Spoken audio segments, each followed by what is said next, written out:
Okay, Apple just dropped macOS 26.4 and there's a lot changing on your Mac, more than the version number suggests. So here's everything new in under 5 minutes. Let's rapid fire the small changes first, like take Safari, which brings back compact tab bars. You see, instead of having tabs and the address bar on 2 separate rows, which is still the default, you can combine them into one, giving you more space for website content. Or reminders, which now has an urgent category. Just to remind you, you can bundle any reminder with an alarm, which then goes off on your iPhone. So those reminders will now show up here in the urgent section. Freeform now has a Creator Studio subscription version, though not much has changed. The only new thing here is the Content Hub, so Apple's stock images, graphics, and backgrounds. The shapes were already in the free Freeform app. Apple Music gets a redesigned full-screen player that looks a lot like what you get on Apple TV. From there, you can also jump into a mini player,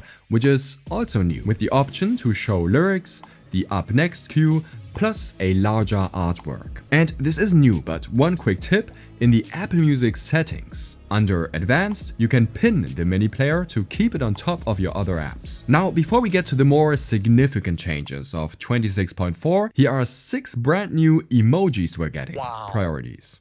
May I present the landslide, the orca, puberty, the fight cloud, Bigfoot, an instrument I just learned is not a trumpet but a trombone, and a treasure chest. Drop one down below if you're already on 26.4.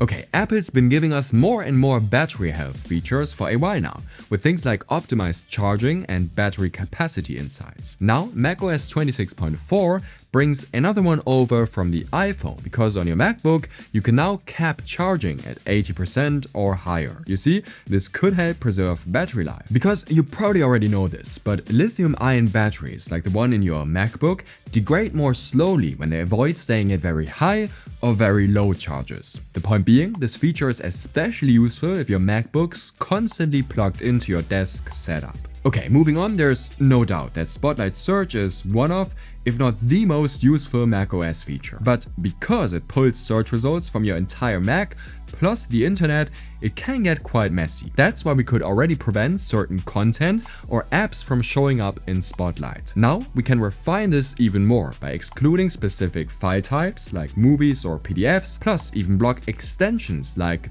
.zip entirely. And we'll get to 2 big changes to iCloud in a sec, but before, and this is important, if you get this new warning when opening an app, you're still using an Intel-based version that's not built for the new Apple chip Macs. The point being, Apple is preparing to drop support for those apps, so by macOS 28, they simply won't open anymore. So if you get that message, check if there's an updated version of that app available. And there's something pretty interesting going on with iCloud.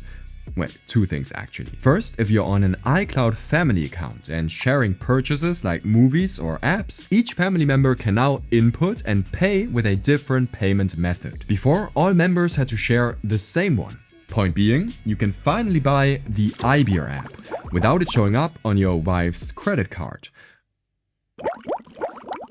I mean, that's a classic, right? Second, even more useful is what's happening with iCloud.com. You probably already know you can access your photos, files, emails, and notes, anything stored in iCloud from any browser on any PC. But until now, finding something specific in there was a pain. There just wasn't a search feature. And that's because you're on the web, not your own device. So a real search would have meant Apple indexing all your data on their servers. But now there is a search on iCloud.com.